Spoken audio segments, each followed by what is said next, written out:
Hello বন্ধুরা, সবাই কেমন আছেন? আশা করি সবাই ভালো আছেন। বরাবরের মতো আজও চলে আসলাম নতুন একটা লোকে। যাই হোক, আমার সাথে আছেন লিটু ভাই। লিটু ভাই অনেক আগে থেকে গ্রামীণ ফোনে চাকরি করে, সে মাঝে কিছু গ্যাপ থাকার কারণে আসতে পারে নাই, আবারও চলে আসছে গ্রামীণ ফোনে আমাদের রুটে। যাই হোক, এই রোদ গরমে কি কি করণীয় আমাদের লিটু ভাই কিছু বলতে চায় আপনাদের সাথে, সবাই শুনবো আমরা তার কথা।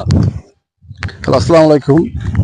এই তীব্র গরমে বিশেষ করে 12টার পর থেকে সূর্যের অতি বেগুনি রশ্মি পৃথিবীতে নির্গত হয়।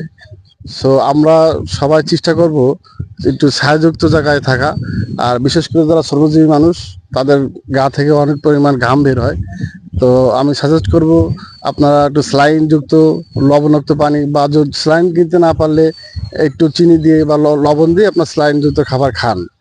আর যত সম্ভব চেষ্টা করবেন রোদে না বের হওয়ার জন্য, কারণ এখানে হিটস্ট্রোক হওয়ার সম্ভাবনা বেশি।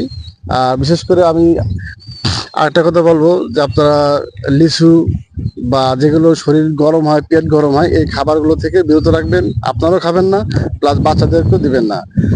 আর আমি আমার নাম হচ্ছে লিটু, যশোর। আর পাশে রয়েছে আমাদের দাদা সঞ্জয় কুমার। অবশ্যই তাকে আপনারা চেনেন।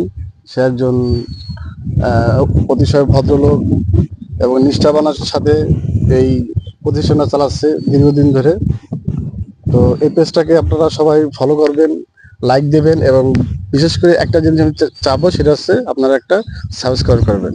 ওকে গাইস, এই ধন্যবাদ লিটু পর্যন্ত। ভাইকে। যাই হোক, ভিডিওটা কেমন লাগলো? যদি ভালো লাগে অবশ্যই আমাদের ভিডিও থেকে একটা কমেন্ট করবেন এবং একটা লাইক করবেন। ধন্যবাদ সবাইকে।